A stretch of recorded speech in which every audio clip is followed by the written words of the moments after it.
everyone, I'm the Mind's Eye. Welcome back to another video. This is going to be part 2 of the Gateway Experience. Part 1 is going to be a brief introduction into what we're going to be talking about on my TikTok. So if you're from TikTok, put TikTok in the comments. Welcome. As always, don't forget to subscribe, like this video, and share to one of your closest friends. Let's get into it. The Gateway Experience.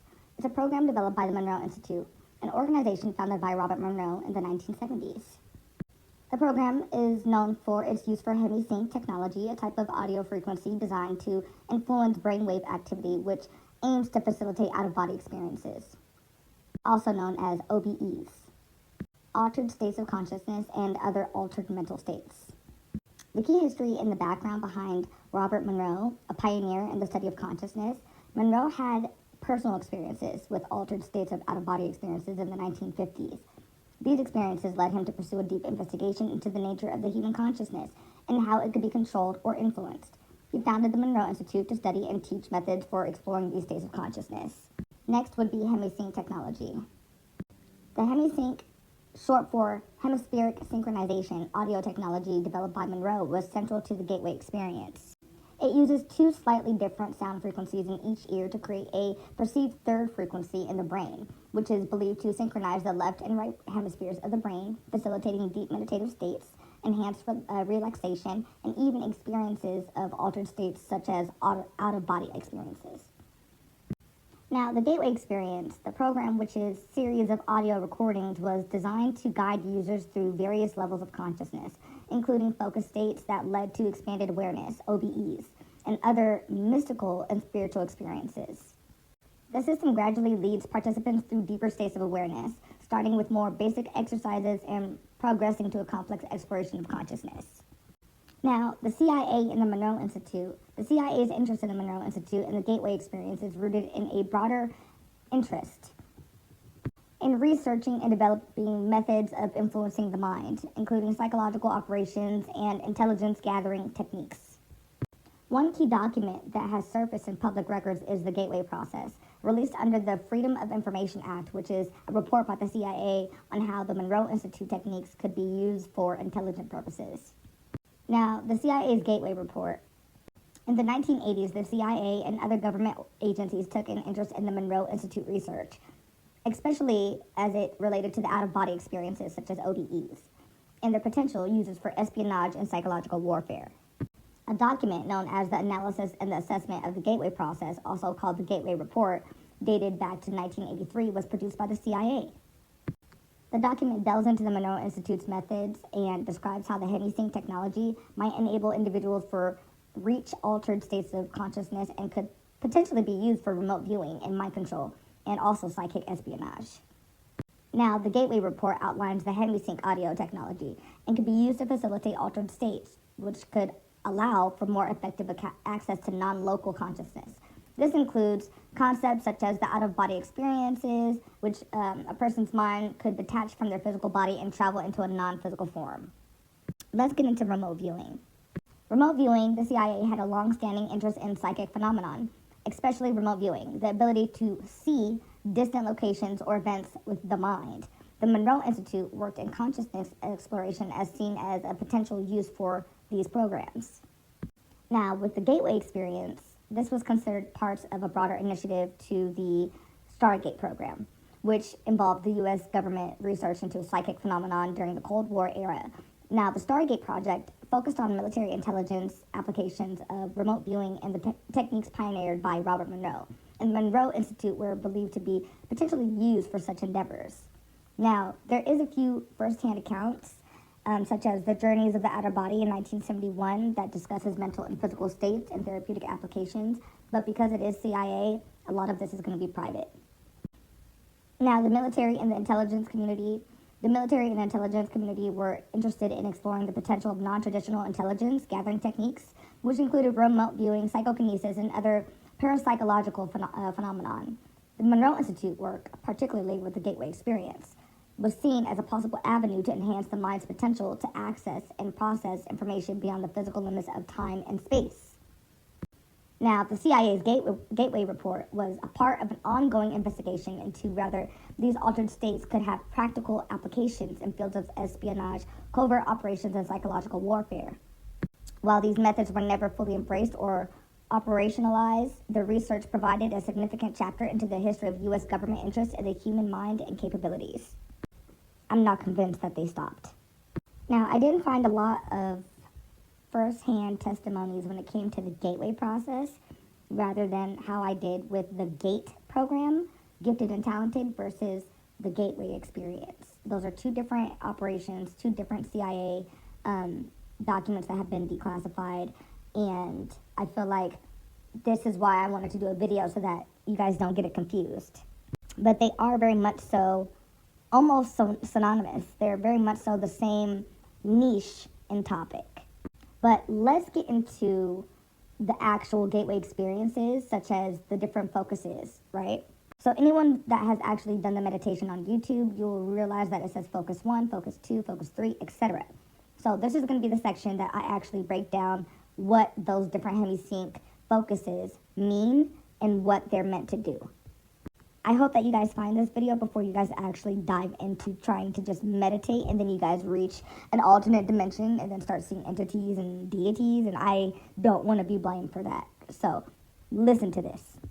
Now, the key feature in Focus 1, the hemisync technology, the practitioner listens to a specially designed audio track with binaural beats that help synchronize the two hemispheres of the brain.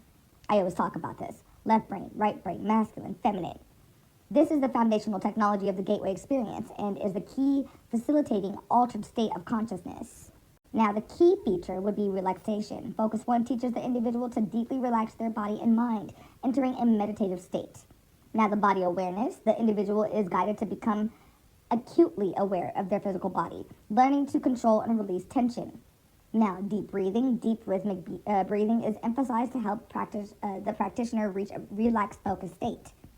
Now, the outcome of this would be the primary goal is to help the practitioner reach a state where the body is deeply relaxed, but the mind remains alert. The individual may begin to feel detached from the physical body, which is the precursor to more profound state of consciousness. Let's get into Focus 2, the expansion of awareness. Now, the purpose of Focus 2 will be to build onto the relaxation and awareness achieved in Focus 1. It allows the practitioner to further expand their awareness beyond the confines of the physical body, fostering a deeper connection with non-physical states of being. Now, key features of Focus 2 would be awareness of surroundings. The individual is encouraged to expand their awareness between the physical body to become attuned to the space around them. This includes the ability to sense energy fields of the presence or the non-physical entities.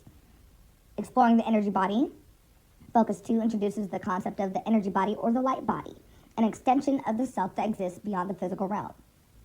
Next would be the energy movement. The individual learns to direct energy within their own body, moving it consciously to clear blockages or release tension. Kind of sounds like chakras, huh? Now, the outcome of doing this would be the practitioner reaches Focus 2. They begin to perceive a non-physical sensation and become more attuned to higher frequencies of consciousness. The goal is to continue to hone or focus and control over one's energy and awareness. And as you notice as we go through the different focuses, you'll see a build-up. Like Focus 3, it says relaxation and body detachment. Purpose of this one would be Focus 3 is designed to take the practitioner deeper into the realms of mind and body separation, preparing them for an advanced state like out-of-body experiences, OBEs, and astral projection. Now, the key features of Focus 3 would be deep body detachment. At this level, the practitioner is guided to a fully relaxed body and create a sense of detachment from it. This is a precursor, the out-of-body experiences, OBEs, or experiences of floating outside the physical form. Next, something would be kind of like hypogonia, mind awake, body asleep. Focus 3 trains the practitioner to state of mind awake, body asleep, allowing the mind to remain conscious while the physical body falls asleep and deeply relaxed. Now, the outcome, the practitioner may experience sensations of floating, vibrations, or sense of their consciousness expanding beyond the confines of their body. This is one of the first steps into creating the foundation of a OBE, where the individual's consciousness can separate from the body. Focus 4, enhanced sensory awareness and perception. Purpose. Focus 4 introduces the concept of expanding sensory perceptions, enabling practitioners to perceive more than just the physical world and connect with subtle realms of existence. Now, the key features of Focus 4 would be heightened sensory perception. The practitioner begins to experience heightened awareness of their environment, picking up on subtle energies, vibrations, and even psychic impressions. This could even include clairvoyance, seeing beyond the physical, clairaudio, hearing beyond the physical, or telepathic impressions. Non-physical communication. The individual may start to experience or communicate with non-physical entities. This is at focus 4. You're going to be able to start communicating with non-physical entities, such as spirit guides, energy beings, or even extraterrestrial entities during this level. Now, the outcome. Focus 4 is the threshold where practitioners begin to recognize and interact with other realms. The experience during this level can serve as the foundation for deeper metaphysical practices that remote viewing and astral travel. Here we go. Focus 5. Oh, it starts to get very, very interesting. Focus 5 is the energy field and non-physical entities. The purpose. Focus 5 introduces the practitioner to the concept of the non-physical entity and the energy field that premeditates all things, enabling them to move beyond the physical and engage with otherworldly beings and phenomenon. Now, the key features of Focus 5 is energy field sensitivity. The practitioner develops the ability to feel and interact with the energy fields of objects, people, and environment. This helps in sensing non-physical realms and energies that cannot be perceived with the physical senses, encountering non-physical entities. Now, Focus 5 is where the practitioner may encounter a higher dimensional being or have interactions with guides, extraterrestrials, or other conscious forms. Now, the outcome. This level enables practitioners to develop the telepathic communication, engaging in spirit contact, and learn to navigate energetic realms. It deepens the experience of interacting with non-physical entities and understanding the universe's energy fabric. Interesting. Now, Focus 6, Higher Consciousness and Transcendence. Purpose. Focus 6 aims to introduce the practitioner to higher consciousness, exploring deeper planes of existence and achieving transcendence beyond physical and emotional limitations. Key features. Focus 6, Transcending the ego.